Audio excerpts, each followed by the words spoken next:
कि लोकसभा में सदस्यों की संख्या कितनी होती है। तो चलिए मैं आपको बताता हूं। मैक्सिमम सदस्यों की संख्या की बात करते हैं तो कितनी होती है, 552 होती है। कितनी होती है, 552। ये मैक्सिमम है।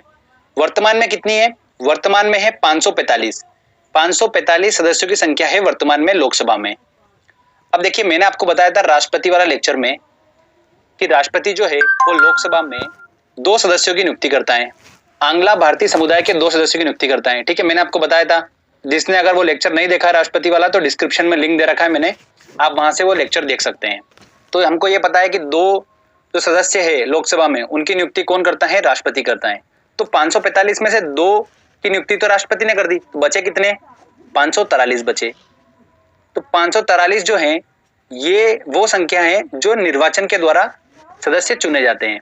ठीक है, मतलब 543 जो है निर्वाचन के द्वारा लोकसभा के सदस्य चुने जाते हैं। अब 543 में देखिए, जो 530 होते हैं वो राज्यों से चुने जाते हैं और 13 चुने जाते हैं केंद्र शासित प्रदेशों से। ओके, ये मैंने आपको बताया वर्तमान की कंडीशन लेकर। अगर मैक्सिमम के केस की बात की जाए कि मैक्सिमम सदस्य जो है वो 552 है, तो इसमें 2 की नियुक्ति कौन करेगा, राष्ट्रपति करेगा, आंग्ला भारतीय समुदाय के सदस्य की। बचे हुए कितने, 550। ये 550 जो है ये निर्वाचन द्वारा चुने जाएंगे। अब इन 550 में से राज्यों से कितने चुने जाएंगे, 530 सदस्य राज्यों से चुने जाएंगे और 20 चुने जाएंगे केंद्र शासित प्रदेशों से। क्लियर? तो ये आपको स्ट्रक्चर समझ में आया।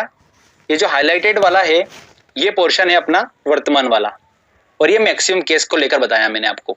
तो काफी इंपॉर्टेंट है, स्ट्रक्चर हमको समझ में आना चाहिए। आपको बस ये ध्यान में रखना है कि वर्तमान में सीट कितनी है, मैक्सिमम कितनी है। मैक्सिमम जो सीट है वो 552 है और उससे 7 कम वर्तमान में सीट है। बस इतना ध्यान रखना है, आप आराम से सारा स्ट्रक्चर खुद ही बना लेंगे। आगे अब हम बात करते हैं कि मंत्री परिषद जो होता है वो सामूहिक रूप से लोकसभा के लिए उत्तरदायी होता है। मंत्री परिषद क्या, ये टर्म भी हम समझ लेते हैं। देखिए, एक ग्रुप ऑफ पीपल जिसके अंदर कैबिनेट मंत्री हो, राज्य मंत्री हो और बिना विभाग के मंत्री भी हो, इन सब की अध्यक्षता कौन करेगा, प्रधानमंत्री। इसे क्या बोला जाता है, मंत्री परिषद बोला जाता है। ये बात क्लियर हो गई। और ध्यान रखिए, मंत्री परिषद को ही क्या बोला जाता है, सरकार बोला जाता है। तो फ्रेंड्स ये क्लियर हो गया कि मंत्री परिषद क्या है। यही मंत्री परिषद जो होता है लोकसभा के लिए उत्तरदायी होता है। ओके, अब दोस्तों हम एक टर्म को और डिस्कस करते हैं, अक्सर एग्जाम में पूछी जाती है, अविश्वास प्रस्ताव। अविश्वास प्रस्ताव क्या होता है, देखिए अगर सिंपल वर्ड में बोले आपको तो सरकार अपना बहुमत साबित करे, इसका मतलब ये होता है। अविश्वास प्रस्ताव विपक्ष रखता है, किसके प्रति रखता है, मंत्री परिषद मतलब सरकार के प्रति रखता है। कहने का मतलब ये कि सरकार अपना बहुमत साबित करे लोकसभा में।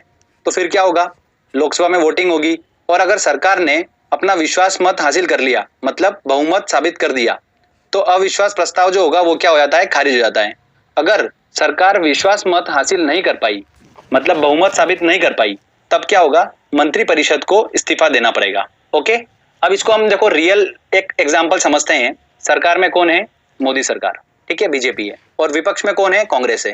तो कांग्रेस जो है उसने अविश्वास प्रस्ताव रखा, समझ लेते हैं। तो बीजेपी को क्या करना पड़ेगा, अपना बहुमत साबित करना पड़ेगा।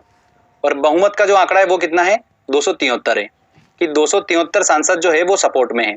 तो लोकसभा में वोटिंग हुई और वोटिंग के फलस्वरूप क्या रिजल्ट आया कि ऐसा आ गया, मान लो कि 260 ही सांसद जो है वो सपोर्ट में। तब उनको क्या करना पड़ेगा, पूरे मंत्री परिषद को इस्तीफा देना पड़ेगा। अगर वोटिंग के दौरान ऐसा हुआ कि हाँ विश्वास मत हासिल हो गया, तो फिर अविश्वास प्रस्ताव जो है वो खारिज हो जाएगा। तो ये बात आपको समझ में आई।